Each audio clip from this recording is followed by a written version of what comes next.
بسم اللہ الرحمن الرحیم الحمد للہ رب العالمین والصلاة والسلام علی اشرف الانبیاء والمرسلین اما بعد۔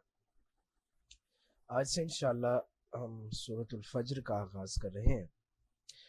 لاسٹ ٹائم ہم نے سورۃ الرحمن کمپلیٹ ہوئی تھی اور اس سے پہلے بھی کافی صورتیں جو ہیں ہم اس میں کر چکے ہیں۔ دوران لیکچر اگر آواز کا کوئی بھی ایشو بنے یا آواز کٹ کٹ کے آ رہی ہو یا اسکرین وغیرہ اگر نہ شو ہو تو کائنڈلی چیٹس میں ضرور لکھ دیا کرے تاکہ مجھے اس چیز کا پتہ لگ جائے، اور کوئی کوشچن وغیرہ ہے تو آپ وہ بھی لکھ لیا کریں، لیکچر کے لاسٹ میں جو ہے وہ کوشچن کا آنسر ہو جائے گا۔ بسم اللہ الرحمن الرحیم۔ والفجر وليال عشر والشفع والوتر واللیل اذا یسر هل فی ذلک قسم لذی حجر۔ والفجر، اور قسم ہے فجر کی، ولیال عشر، اور 10 راتوں کی، والشفع والوتر، جفت اور طاق کی قسم، واللیل اذا یسر، اور رات کی قسم جب وہ چلی جاتی ہے، هل فی ذلک قسم لذی حجر، یقیناً اس میں عقل والوں کے لیے بڑی قسم ہے۔ اچھا، اب یہاں پر اللہ تعالیٰ نے سورت کا آغاز کیا تو 4 قسمیں اللہ تعالیٰ نے کھائیں۔ اب ہم نے ایک دفعہ بات کی تھی کہ جب بھی قسم کھائی جاتی ہے تو اس کا ایک پرپز ہوتا ہے، اس کا ایک میننگ ہوتا ہے۔ قسم انسان ہمیشہ تبھی کھاتا ہے کہ جب وہ اپنی کسی بات پر دوسروں کو یقین دلانا چاہتا ہے، جب وہ کوئی بات کرتا ہے اس بات میں مزید وزن پیدا کرنے کے لیے انسان قسم کھاتا ہے۔ اور آپ قرآن مجید کا اگر اسلوب دیکھیں تو اللہ تعالیٰ نے بھی کئی جگہ پر قسمیں کھائی ہوئی۔ اب اللہ تعالیٰ کو تو اپنی بات منوانے کے لیے یا اپنی بات کی ریالٹی بیان کرنے کے لیے قسم کھانے کی ضرورت نہیں ہے، لیکن اللہ تعالیٰ نے قسم کا جو لفظ اللہ تعالیٰ استعمال کرتے ہیں، یہ جو قسم اللہ تعالیٰ کھاتے ہیں، تو اس کا میننگ یہ ہوتا ہے کہ اس کے آگے اللہ تعالیٰ جو بات کرنا چاہ رہے ہیں نا، اس بات کے اندر بہت وزن ہے، یعنی وہ کوئی نارمل سی بات نہیں ہو رہی، وہ بات بہت بڑی بات ہے جو اس قسم کھانے کے بعد اللہ تعالیٰ کرنا چاہ رہے ہیں۔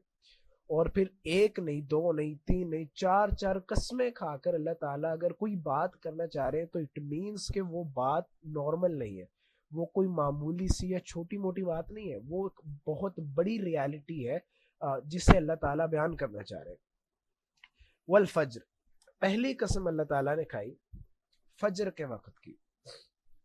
اب فجر جو ہے نا یہ عمومی طور پر کہا جاتا ہے صبح کے وقت کو، یعنی جب سحر کا وقت ہوتا ہے نا تو اس وقت کو ہم فجر کہتے ہیں نارملی۔ فجر جو ہے نا وہ 2 طرح کی ہوتی ہے، ایک فجر کاذب ہوتی ہے، ایک فجر صادق ہوتی ہے۔ یعنی جو سحری کا وقت ہوتا ہے، جب نارملی ہم سحری کرتے ہیں تو وہ فجر کاذب ہوتی ہے، اور جب فجر صادق طلوع ہوتی ہے تو اس وقت سے سحری کا وقت ختم ہو جاتا ہے اور فجر کی نماز کا جو ہے نا وہ ٹائم شروع ہو جاتا ہے۔ تو وہ ایکچولی فجر صادق جو ہوتی ہے نا وہ دن کے آغاز کا ٹائم ہوتا ہے، یعنی اس وقت سورج کی روشنی جو ہے نا وہ شفق پہ پھیلنی شروع ہو جاتی، تو اس وقت کو فجر کہا جاتا ہے۔ یعنی جب وہ وقت کے جب ساری دنیا غفلت کی نیند میں جو سوئی ہوئی دنیا ہوتی ہے وہ ساری اس وقت اس دنیا کو بیداری کا پیغام ملتا ہے، یعنی رات جو ہے وہ انسان ساری رات تھکن سے چور ہو کر وہ سوتا رہتا ہے، اور جب صبح کا وقت ہوتا ہے تو اس ٹائم پہ وہ بیدار ہوتا ہے اور وہ بالکل یعنی جسے کہہ لے کہ تازہ دم ہو جاتا ہے۔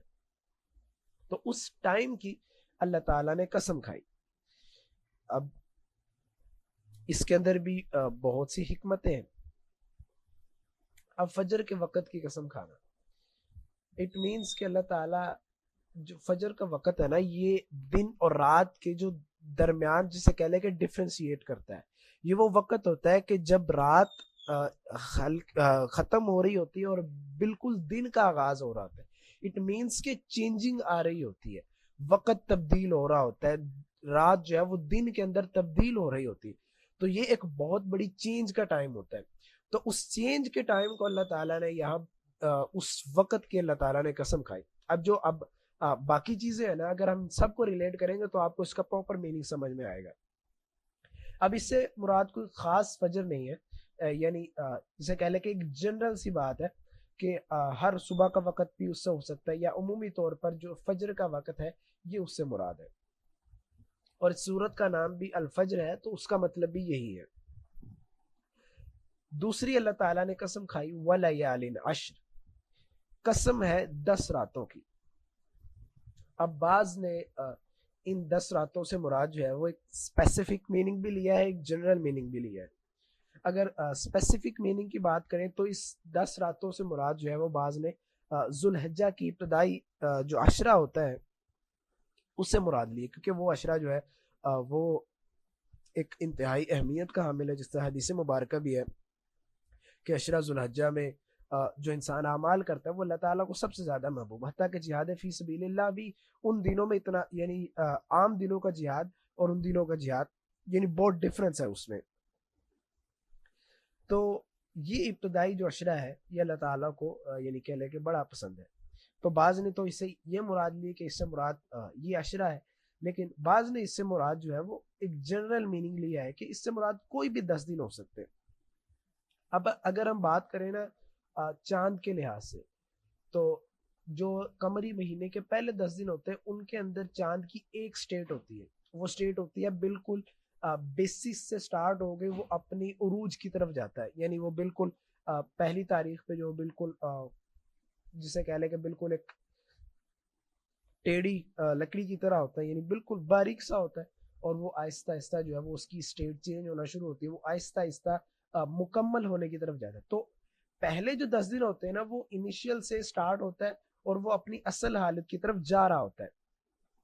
جو سیکنڈ 10 ڈیز ہوتے ہیں ان 10 دنوں کے اندر جو چاند جو ہے نا وہ اس کی عروج اور زوال دونوں چیزیں ہوتی ہیں، یعنی ان 10 دنوں کے اندر چاند جو ہے وہ اپنے ایک عروج کو بھی پہنچتا ہے، انہی 10 دنوں کے اندر وہ واپس جو ہے نا وہ اپنا بیک گیئر بھی جسے کہہ لے کے لگا لیتا ہے، وہ واپس اپنی اسی سٹیٹ کے اندر آنا شروع کر دیتا ہے. اور آخری جو 10 دن ہے ان 10 دنوں کے اندر وہ جب وہ بالکل اپنی جو انیشیل سٹیٹ ہوتی ہے نا وہ اس کی طرف آنا شروع ہو جاتا ہے. تو اٹ مینس یہ 10 دنوں کی جو ڈویژن ہے اس کا بھی پراپر ایک میننگ ہے. تو اس سے مراد اگر ہم جنرل میننگ لیں تو وَلَيَالٍ عَشْرٍ سے مراد یہی ہوگا کہ اس سے عمومی طور پر ہم ایک عشرہ مراد لے سکتے ہیں، یا عمومی طور پر ایک 10 راتیں جسے کہہ لیں کہ مراد لی جا سکتی. وَالشَّفْعِ وَالْوَتْرِ، اب الشفع کہتے ہیں کوئی بھی چیز جو کہ پیر کے اندر موجود ہوتی ہے، جسے ہم اردو کے اندر جفت کہتے ہیں. والوتر، اور وطر وہ چیز ہوتی ہے جو کہ طاق ہوتی ہے، جس طرح ہم انگلش کے اندر جو ہے ایون اور آڈ کے ورڈ یوز کرتے ہیں تو سیم میننگ یہی ہے والشفع والوتر کے. یعنی الشفع سے مراد وہ چیز ہوتی ہے کہ جو ایک تو پیر کے اندر پائی جاتی ہے، اور ایک ہر وہ نمبر جو کہ 2 پہ ڈیوائیڈ ہو جاتا ہے، لائک فار ایگزامپل 2 4 6 8، لائک اس طرح کے جتنے بھی نمبرز چلتے ہیں تو وہ سارے کے سارے آتے ہیں الشفع کے اندر. اور الوتر کے اندر یعنی جسے کہہ لیں کہ 1 3 5 7 9، سو یہ جو نمبرنگ ہے نا یہ الوتر کہلاتی ہے. اچھا، اب یہاں پہ اللہ تعالیٰ نے قسم کھائی الشفع والوتر، یعنی اٹ مینس کہ کائنات کے اندر جتنی بھی چیزیں ہیں نا وہ یا تو ایون میں ایگزسٹ کر رہی ہیں یا تو آڈ میں ایگزسٹ کر رہی ہیں، یا تو وہ پیرنگ کی فارم کے اندر ہے یا تو وہ اکیلی ایگزسٹ کرتی ہے. اب مخلوق کے بارے میں اللہ تعالیٰ نے کیا فرمایا، ہم نے پہلے بھی پڑھا تھا کہ ہر چیز کو اللہ تعالیٰ نے پیر کی فارم میں پیدا کیا، یعنی مخلوق جتنی بھی ہے نا وہ ساری کی ساری پیرنگ کی فارم ہے، وہ چاہے انسان ہے یعنی وہ لیونگ آرگینزمز بھی یا نان لیونگ آرگینزم، وہ سب کے سب کسی نہ کسی پیر کی فارم کے اندر ہے. لائک انسان لیونگ آرگینزمز کے تو پیر جو ہے وہ ہمیں نظر آتے ہیں. اب اگر آپ کہیں گے نان لیونگ کے کون سے پیر ہیں تو وہ بھی آپ اگر ان چیزوں کے اندر غور کریں تو آپ کو ان چیزوں کی بھی کہیں نہ کہیں پیرنگ مل جائے گی. وہ بعض اوقات وہ پیرنگ اس طرح ہوتی ہے کہ وہ اس کے بالکل اپوزٹ چیز ہوتی ہے، لائک دن کا پیر جو وہ رات کے ساتھ ہے، حالانکہ دونوں بالکل ایک دوسرے کے اپوزٹ ہے. اسی طرح آگ ہے اور پانی ہے، حالانکہ دونوں بالکل ایک دوسرے کے اپوزٹ ہے. تو اٹ مینز یہ ایک دوسرے کے لیے زوج یا پیر ایز اے پیر بھی یوز ہوتے ہیں. تو مخلوق جتنی بھی ہے نا وہ اللہ تعالیٰ نے اس سے پیرنگ کے اندر پیدا کیا. مخلوق کو اللہ تعالیٰ نے اشف کے اندر پیدا کیا, یعنی مخلوق جو ہے نا وہ ہمیشہ جفت ہے. اور الوتر سے کیا مراد ہے؟ یعنی اکیلی ذات جو ہے نا وہ اللہ تعالیٰ ہی کی ذات ہے. یعنی اللہ کے سوا اس کائنات کے اندر کوئی نہیں ہے کہ جس کا کوئی پیر موجود نہ ہو, یا جسے کہہ لے کوئی مخالف موجود نہ ہو, یا جس کے مقابلے کی کوئی چیز موجود نہ ہو. اس کائنات کے اندر ہر چیز ہے جس کی پیر کی, یا جس کے مقابلے کی, یا جس کی اپوزٹ, یعنی کسی بھی سینس کے اندر اس سے ریلیٹ کرنے والی چیز موجود ہوتی ہے سوائے اللہ تعالیٰ کے. کیونکہ اللہ کا نہ کوئی ہمسر ہے, نہ کوئی اللہ کی برابری کرنے والا ہے, نہ کوئی اللہ کی اپوزٹ ہے, نہ کوئی اللہ کا حریف ہے, نہ کوئی کہہ لے کہ نہ کوئی اس کا مقابلہ کرنے والا ہے. تو اٹ مینز الوتر سے مراد یہاں پہ اللہ تعالیٰ نے خود اپنی قسم کھائی.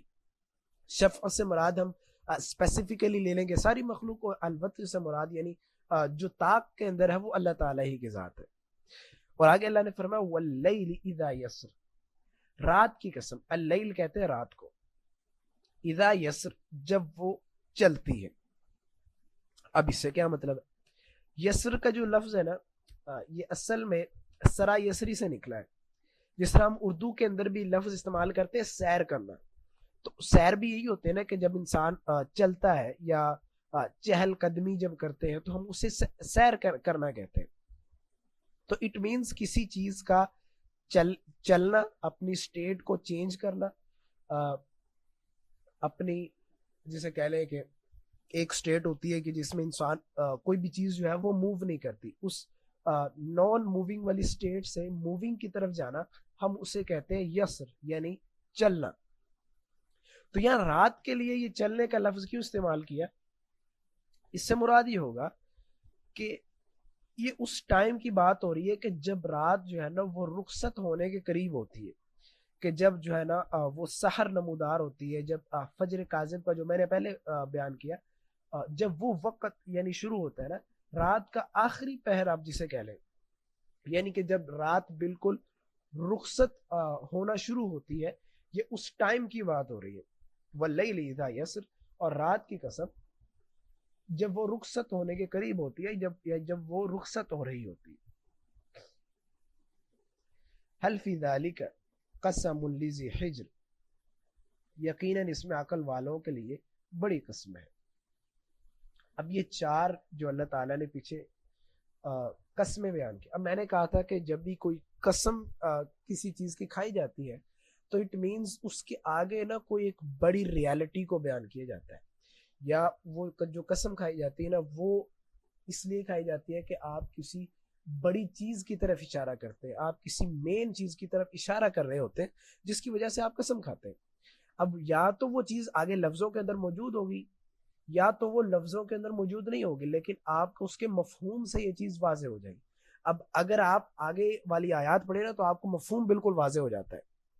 وہ مفہوم یہ ہے کہ اللہ نے پہلے فجر کی قسم کھائی, پھر 10 راتوں کی قسم کھائی, پھر ایون اور آڈ کی قسم کھائی, پھر رات کی قسم کھائی کہ جب وہ یعنی رخصت ہونے کے بالکل قریب ہوتی.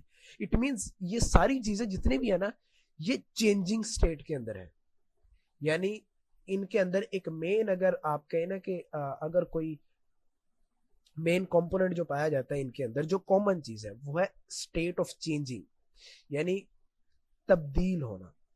رات اور دن جو ہے وہ آپس کے اندر ایک دوسرے سے تبدیل ہوتے ہیں, چینج آف سٹیٹ ہے. وقت گزرتا ہے, چینج آف سٹیٹ ہے. رات اور دن کا آنا, وقت کا گزرنا, ٹھیک, جسے کہہ لیں گے فجر جو ہے یہ وقت کے بارے میں اللہ تعالیٰ نے بیان. تو اٹ مینس اللہ, میری آواز بار بار کٹ ہو رہی ہے؟ باقی مجھے بتائیے گا, سب کو ایشو آ رہا ہے وائس کا؟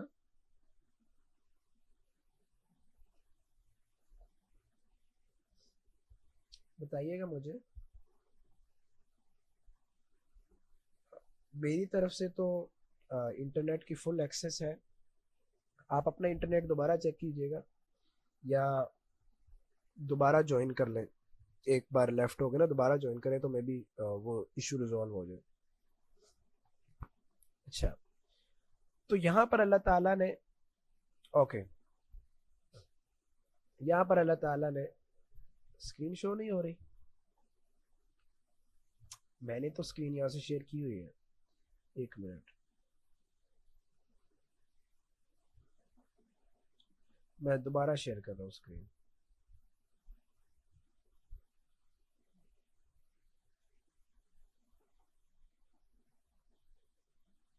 یہاں سے اسکرین شو ہو رہی ہے, میں نے دوبارہ اب شیئر کی ہے.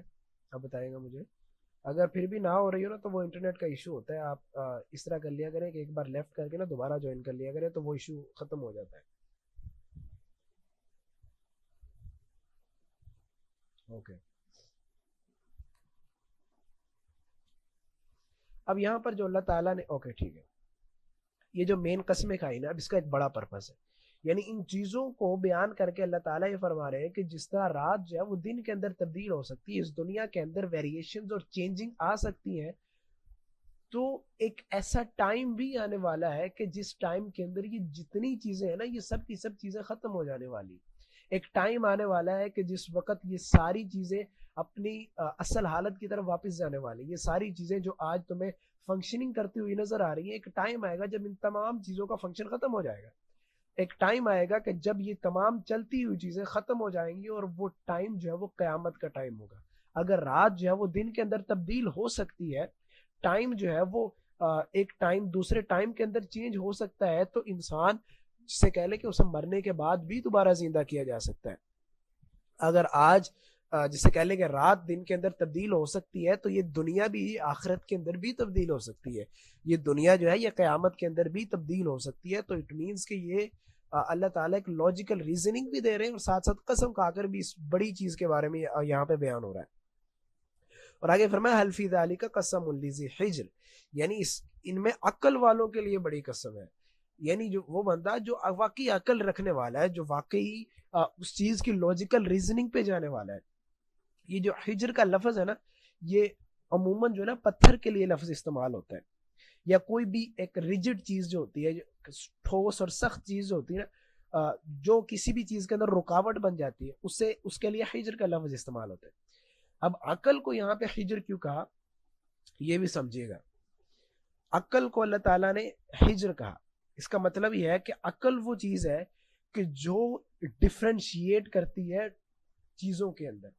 جو آپ دنیا کے اندر مختلف چیزیں دیکھتے ہیں, آپ اچھائی اور برائی کو دیکھتے ہیں, گڈ اور بیڈ کو دیکھتے ہیں, دن اور رات کو دیکھتے ہیں, یعنی ڈفرینٹ اپوزٹ چیزیں جب آپ دیکھتے ہیں, تو آپ ان میں جس چیز سے ڈفرینشیٹ کرتے ہیں نا, جس چیز کے ذریعے آپ ان چیزوں کو جو آپ کے لیے نقصان دہ ان چیزوں کو اپنے سے دور کرتے ہیں, جو آپ کے لیے فائدے مند ہے, آپ ان چیزوں کو آپٹ کرتے ہیں. تو اٹ مینس یہ سارا جو ڈفرینشیٹ کرنے کا کام ہے نا, یہ آپ کی عقل کے ذریعے ہوتا ہے.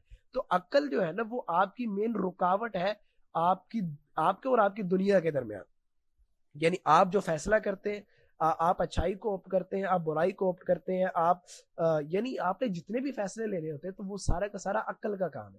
تو انسان اگر عقل ہی استعمال نہ کرے, تو اس کے پھر کیا اس کے جینے کا فائدہ ہے. تو قرآن مجید میں تو اللہ تعالیٰ نے بار بار یہ کہا کہ اپنی عقل کو استعمال کرو, سوچو سمجھو. اللہ تعالیٰ نے تمہیں دماغ دیا ہے, لاجیکل ریزننگ ہر چیز کی تلاش کرو. دنیا کو دیکھو, اس دنیا جہان کے اندر اللہ تعالیٰ کی ڈفرینٹ نشانی ہے, ڈفرینٹ اللہ تعالیٰ کی مختلف چیزیں ہیں جو اللہ تعالیٰ کی نشانیوں کو بیان کرتی ہیں, ان سب کو آبزرو کرو.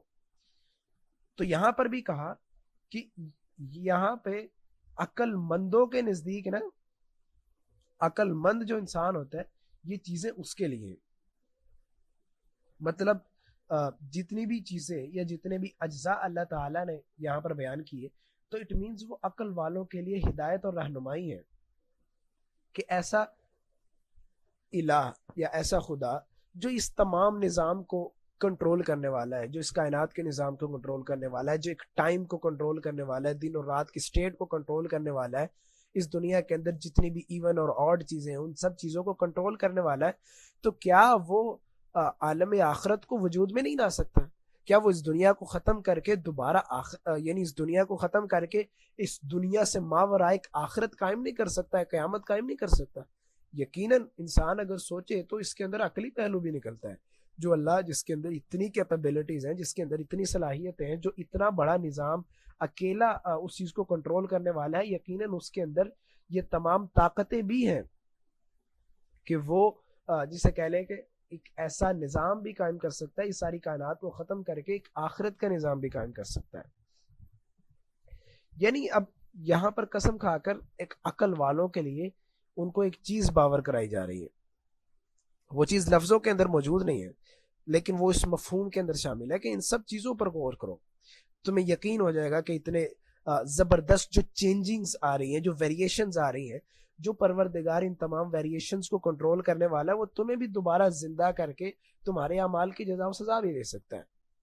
اور آگے اللہ تعالیٰ نے کچھ ایگزامپلز بھی دی، اب ان ایگزامپلز کو سمجھیے گا ذرا۔ فرمایا الم تر کیف فعل ربک بعاد، کہ آپ نے نہیں دیکھا فعل ربک بعاد کہ آپ کے رب نے قوم عاد کے ساتھ کیسا معاملہ کیا۔ ارم ذات العماد، وہ عاد کے جو ارم قبیلہ کے لوگ تھے، ذات العماد کہ جو بڑے بڑے ستونوں والے تھے۔ اب یہاں پر اللہ تعالیٰ نے ایک ہسٹوریکل چیز کو بیان کیا۔ قرآن مجید کے اگر آپ مین موضوعات دیکھیں نا تو ان میں سے ایک بہت بڑا موضوع یا ایک مین موضوع جو ہے وہ پہلی اقوام کے قصص ہیں جو قرآن مجید میں اللہ تعالیٰ نے بیان کیا، یعنی ہسٹوریکل فیکٹس جسے آپ کہہ لیں کہ پہلی قوموں کے حالات، ان کے حالات و احوال جو ہیں وہ اللہ تعالیٰ نے ایز اے ایگزامپل قرآن مجید میں کئی جگہ پر بیان کی۔ تو وہی چیز جو ہے وہ اللہ تعالیٰ یہاں پر بیان کر رہے ہیں کہ الم تر کیف فعل ربک بعاد، کیا تم نے نہیں دیکھا کہ تمہارے رب نے قوم عاد کے ساتھ کیا معاملہ کیا۔ اگر ہم اس کی ڈیٹیل میں جائیں نا تو قوم عاد جو تھی نا وہ جناب ہود علیہ السلام کی قوم تھی۔ حضرت ہود علیہ السلام کو اس قوم کی طرف بھیجا گیا تھا، اور یہ عرب کا ہی ایک علاقہ ہے، یعنی ایک جو کانٹیننٹ ہے نا عرب کا، جزیرہ نما عرب جو ہے اسی کا ایک خاص علاقہ ہے جہاں پر یہ قوم جو ہے وہ آباد تھی۔ تو اس کو اللہ تعالیٰ نے خاص طور پر کہا ذات العماد، بڑی بڑی ستونوں والے۔ اٹ مینز یہ قوم جو تھی نا وہ بڑی بڑی عمارتوں کے اندر رہا کرتی تھی، بڑی شان و شوکت تھی، بڑے اونچی اونچی ان کی یادگاریں تھی اور بڑے اونچے اونچے ان کے محلات تھے۔ ارم ذات العماد، یعنی ان کی مین خصوصیت ہی اللہ نے بیان کی کہ یہ وہ لوگ تھے کہ جو اتنے بڑے بڑے محلات کے اندر رہا کرتے تھے۔ اب یہاں پر ان کا بیان کرنے کا کیا مقصد ہے، اب وہ سمجھیے گا۔ اب اس کو کلام کو ذرا ربط کیجئے گا، یعنی پیچھے اللہ تعالیٰ نے اپنی نشانیاں بیان کی اور پھر کہا کہ یہ عقل والوں کے لیے نشانی ہے، اور آگے اللہ تعالیٰ نے پہلی قوم کے حوال بیان کی کہ آپ نے وہ نہیں دیکھا کہ ان کا کیا کیا حشر ہوا۔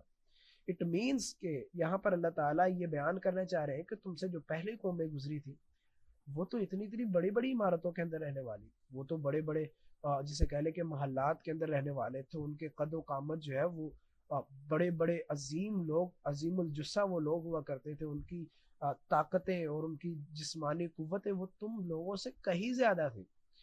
وہ قوم کہ جو اتنے کڑیل جوان تھے، جو اتنے قوی ہیکل تھے، جو بلند و بالا عمارتوں کے اندر رہا کرتے اور محلات کو تعمیر کیا کرتے تھے، اور جو زمین کے اوپر جسے کہہ لے کہ زمین کے اوپر پھرتے تھے تو پتہ لگتا تھا کہ کوئی قوم آباد ہے۔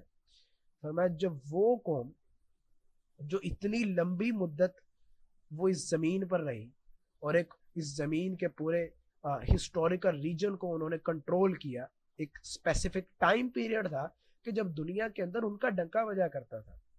جب وہ قوم، اتنی بڑی بڑی قومیں، اتنی طاقتور اور اتنی مضبوط قومیں، اللہ نے دنیا سے ان کا نام و نشان مٹا دیا، تو تم کیا چیز ہو؟ تم آج زمین پر اکڑ کر چلتے ہو، تم آج خدا کو چیلنج کرو گے کہ تم نے کبھی ان کے حالات دیکھے ہیں؟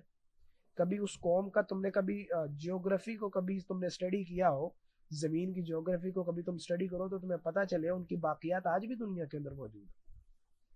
التی لم یخلق مثلها فی البلاد، آگے اللہ نے کہا کہ وہ لوگ کہ ان سا اللہ نے کبھی پیدا ہی نہیں کیا تھا، لم یخلق مثلها، وہ قوم کہ ان جیسا کچھ شہروں میں پیدا ہی نہیں ہوا، یعنی زمین کے اندر کبھی اس جیسی عظیم قوم، کبھی اس جیسی طاقتور قوم اس زمین نے کبھی دیکھی بھی نہیں تھی۔ وہ اتنے عظیم اور اتنے پاورفل لوگ تھے۔ آج کی تمہاری سائنٹیفک ٹیکنالوجی بھی حیران رہ جاتی ہے کیسے کیسے ان لوگوں نے اس ٹائم کے اندر عمارتیں تعمیر کی۔ آج ہم مصر کے پیرامڈز دیکھتے ہیں تو سائنٹیفک ٹیکنالوجی حیران رہ جاتی ہے کہ اس ٹائم کے اندر جب کوئی ٹیکنالوجی بھی نہیں تھی، اتنے بڑے بڑے پتھروں کو لا کر اور اتنے بڑے بڑے اہرام تعمیر کر دیے گئے، اور ہر چیز کو ایک اسپیسیفک اینگل سے رکھ کے اور میتھمیٹیکل ایکویشنز کو سالو کر کے, یعنی ہر چیز اتنی لیول کی ہوئی کہ سائنس بھی حیران رہ جاتی ہے اس چیزوں میں. اللہ نے کہا لم یخلق مثلھا فی البلاد, اس جیسی اللہ نے کبھی قوم بھی پیدا نہیں کی, ان جیسے لوگ بھی اس دنیا کے اندر نہیں آئے. تو وہ قوم ایسی تھی, لیکن وہ قوم بھی آخرت کو جھٹلانے والی تھی. اس قوم نے بھی رب کو چیلنج کر دیا. وہ قوم بھی تھی جو اللہ کے سامنے اترانے والی تھی. پھر اللہ نے ان کا کیا حال کیا. قرآن مجید کے اگر ڈفرنٹ مقامات پر اللہ تعالیٰ نے اس قوم کے بارے میں بیان کیا. سورہ شعراء کے اندر آپ پڑھ لیں یا سورہ حاقہ کے اندر اگر آپ پڑھیں تو ان پر اللہ کی طرف سے جو عذاب آیا تھا نا, 7 راتیں اور 8 دن زبردست آندھی ان پر آئی, ہوا کے بگولے چلے, اتنی گرج چمک اور طوفان اور اندھیریاں.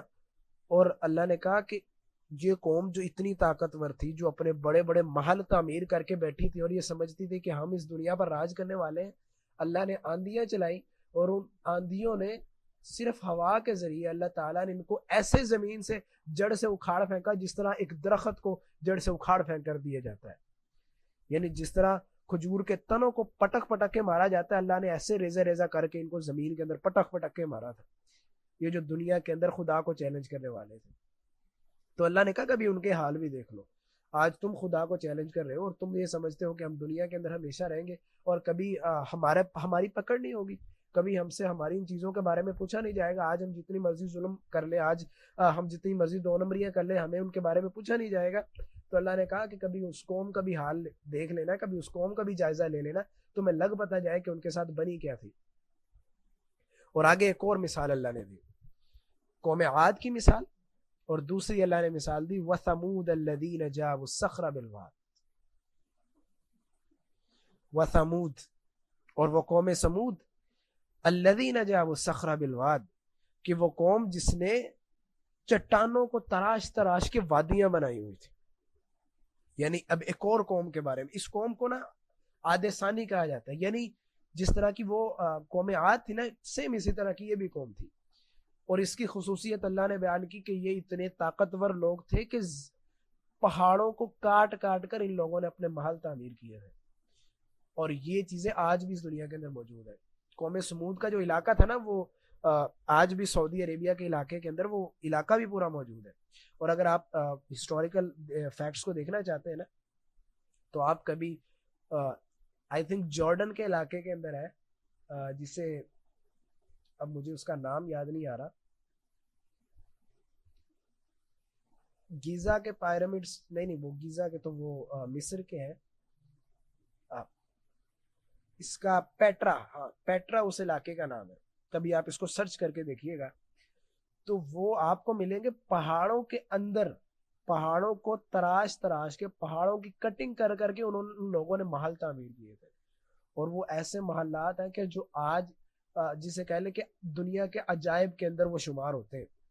اور آج بھی دنیا حیران ہے کہ انسان ٹیکنالوجی سے وہ کچھ نہیں کر سکا کہ جو اس ٹائم کے لوگوں نے جو اپنی جسمانی طاقتوں سے اور اپنی جسمانی قوتوں سے وہ سب کیا تھا.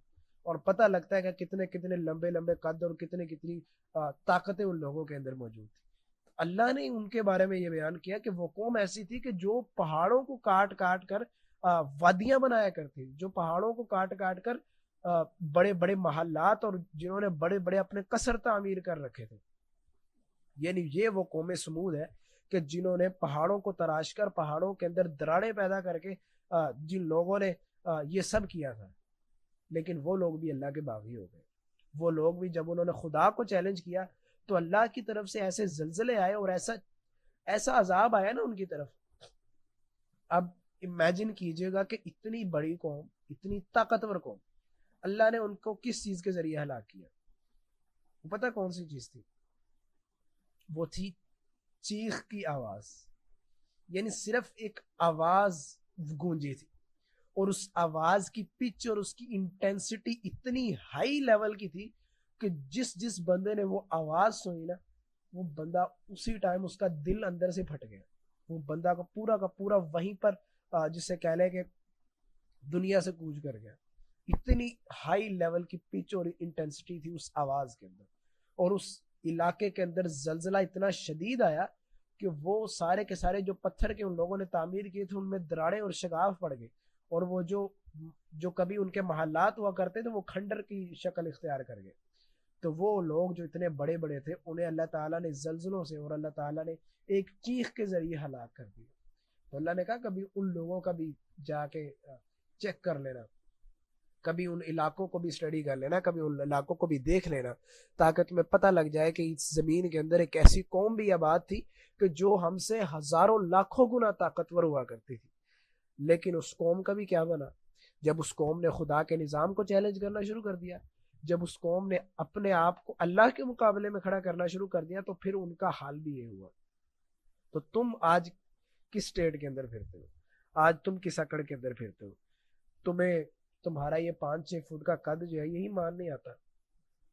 تم اس زمین پر اکڑ کر چلتے ہو اور یہ سمجھتے ہو کہ یہ ساری کی ساری زمین جو ہے یہ ہماری ہے, ہم یہاں پر جو مرضی کرتے پھر ہمیں کوئی پوچھنے والا نہیں.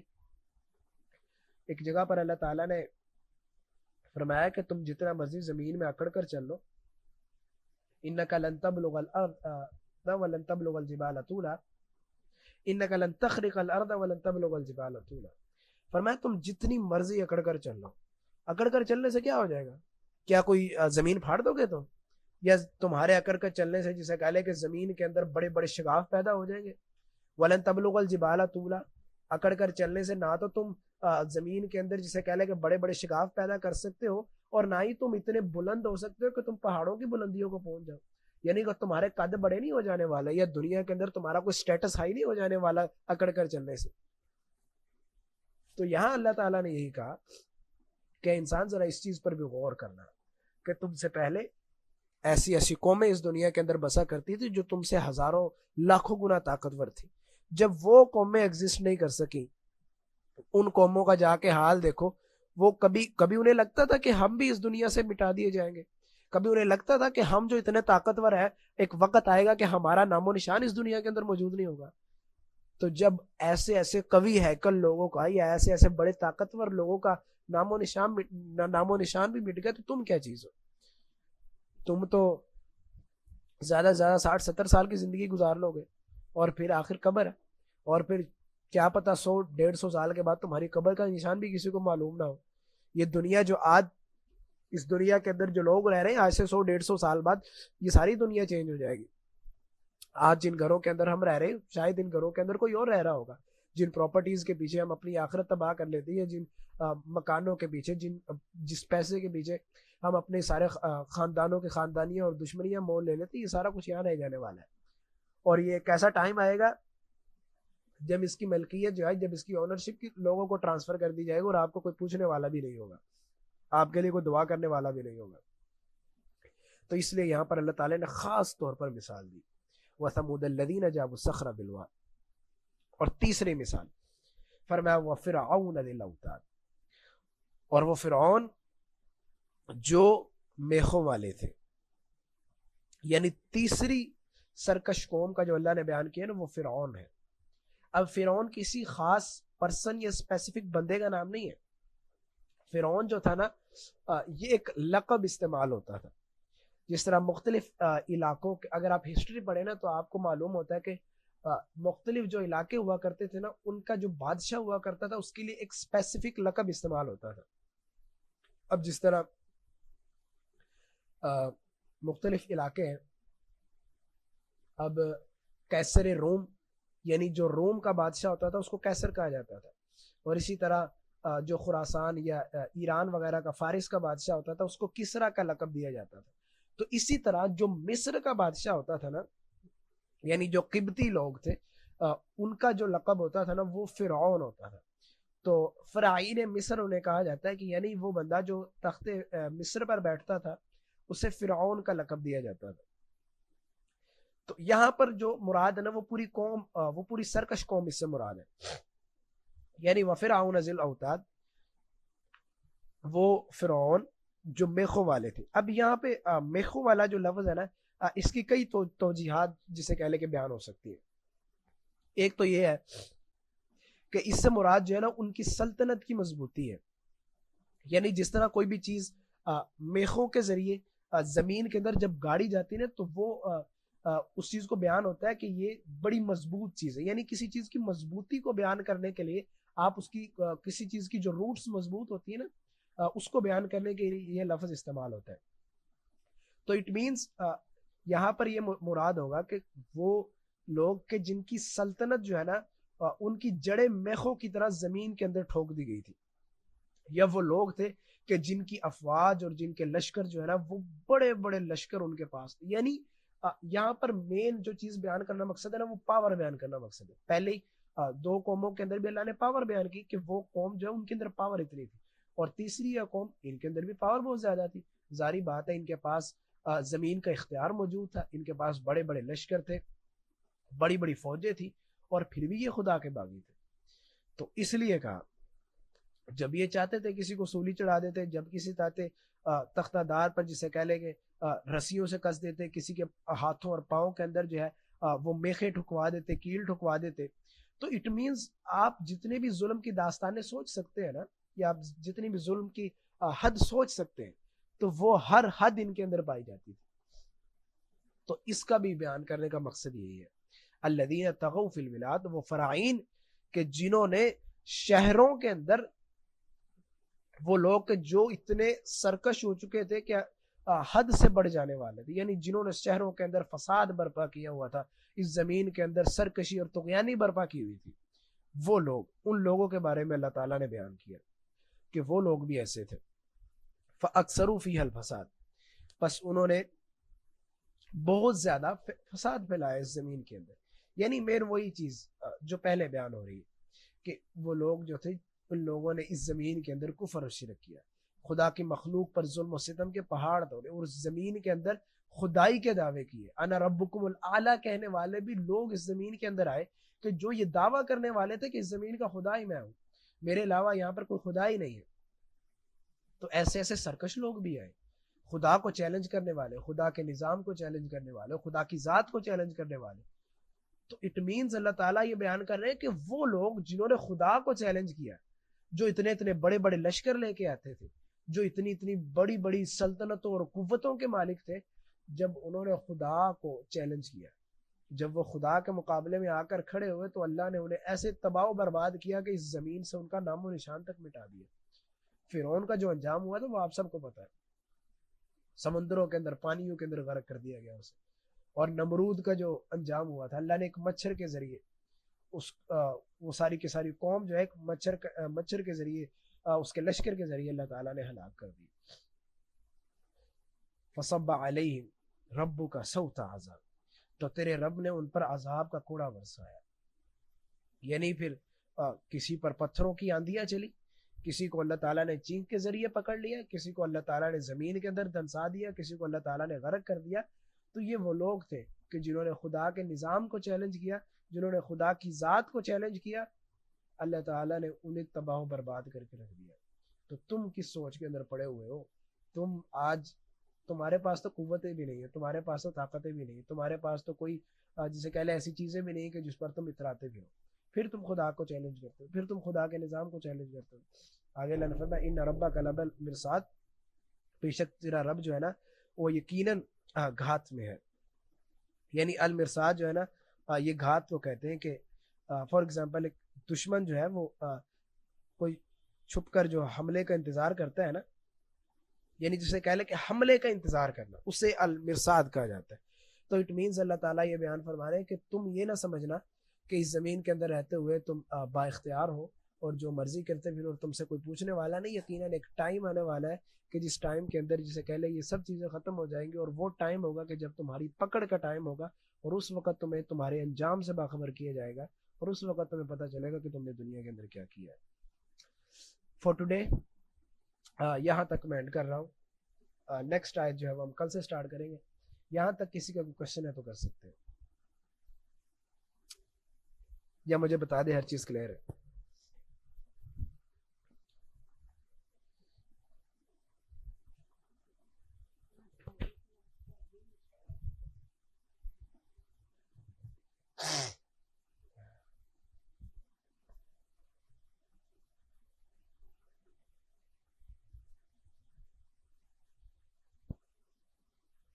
کلیئر ہے ہر چیز؟ بارک اللہ. کوئی کوشچن ہے کسی کا؟ اوکے.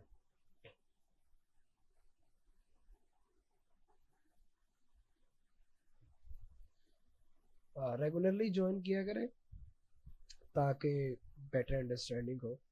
ظاہری بات ہے جو تمام آیات ہوتی ہیں نا وہ ایک دوسرے سے ریلیٹ کرتی ہیں. تو ریگولرلی سیشنز اٹینڈ کیا کریں. کوئی بات نہیں, اگر کوئی لیٹ بھی آیا تو ریکارڈنگ میں اس کی شیئر کر دوں گا, تو آپ وہاں سے پورا لیکچر لے لیجیے گا. چلیں ڈن ہے پھر. سی یو ان نیکسٹ کلاس انشاءاللہ. تب تک کے لیے اللہ تعالیٰ آپ کا حامی و ناصر ہو. السلام علیکم ورحمۃ اللہ وبرکاتہ.